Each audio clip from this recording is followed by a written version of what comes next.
నమస్కారం. 16 ఆగస్టు 2026 ఆదివారం. అశ్విని, కృత్తిక, మృగశిర, ఆరుద్ర, మఖ, ఉత్తర, చిత్త, స్వాతి, మూల, ఉత్తరాషాఢ, ధనిష్ట మరియు శతభిషం ఈ జన్మ నక్షత్రాల్లో జన్మించిన వారికి అనుకూలంగా ఉంటుంది.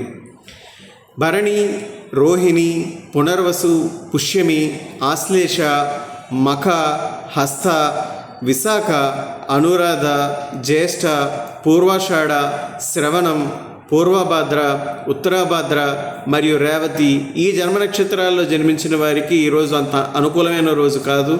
వీరు ముఖ్యమైన నిర్ణయాలని వాయిదా వేయడం మంచిది. ఈరోజు సంకష్టహర చవితి, అంటే ఆ విఘ్నాధిపతిని ఈరోజు పూజించడం ద్వారా మీరు తలపెట్టినటువంటి పనులలో విఘ్నాలు తీవ్రత తగ్గుతుంది.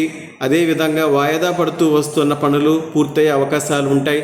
ఈరోజు అవకాశం కుదిరిన వారు ఆదివారం కాబట్టి నేరుగా విఘ్నేశ్వర స్వామి దేవాలయానికి వెళ్ళి ఆయన్ని ప్రార్థించడం మంచిది. లేని వాళ్ళు, అవకాశం కుదరని వారు కనీసం ఓం శ్రీ గం గణపతియే నమః అనే మంత్రాన్ని మనసులో ఎన్నిసార్లు వీలైతే అన్నిసార్లు స్మరించండి. ఆ విఘ్నాధిపతి యొక్క అనుగ్రహాన్ని పొందగలవారవుతారు.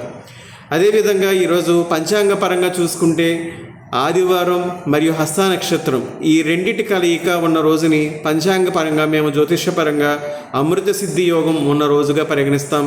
ఈరోజు చాలా మంచి ఈరోజు అన్నమాట. ఆదివారము హస్త నక్షత్రం కలిసి ఉండడం. సో నేను ఎవరికైతే ఈరోజు అనుకూలంగా ఉంది అని చెప్పానో వారు ఈరోజు ఏ శుభ కార్యక్రమాన్ని తలపెట్టినా కూడా ఆ కార్యక్రమం విజయవంతం అవుతుంది. అదేవిధంగా అమృతతుల్యమైనటువంటి ఫలితాన్ని ప్రసాదిస్తుంది.